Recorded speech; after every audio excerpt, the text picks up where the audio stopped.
that really helps our sea lions whenever they are on land, walk around, do a lot of different things that you've seen Harpo do, handstands, things like that. However, our seals, if you take that really long arm and then you kind of bend it behind your back, you kind of have a chicken wing.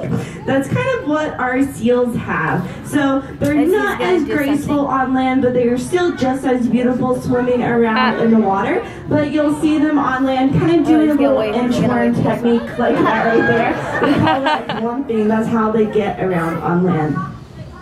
Excuse me. Now the third difference between our seals and our sea lions are their ears. Now Harpo has an external ear, just like we do. It's kind of like this little ear flap.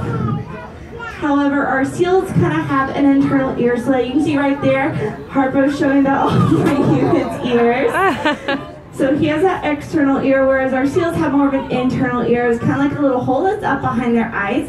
They can still hear just as well as the sea lions. It's just internal versus external ears. Now, the fourth difference between our seals and sea lions, you might be familiar with if you've ever been to a California coast, and that is their vocalization. Now, our sea lions have this really loud roar that you've probably heard before. Let's see if we can get an example from Harpo.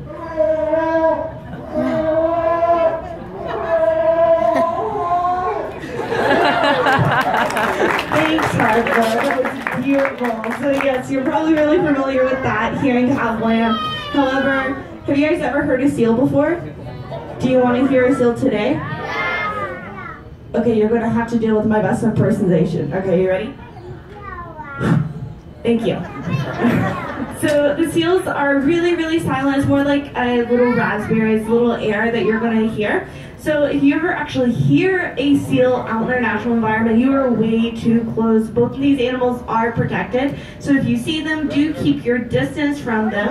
So Megan, I'm actually wondering, how are these animals doing in their natural environment right now? That's a great question. Now, seals and sea lions are not doing too bad. They're not an endangered or threatened species by any means. But just because they're doing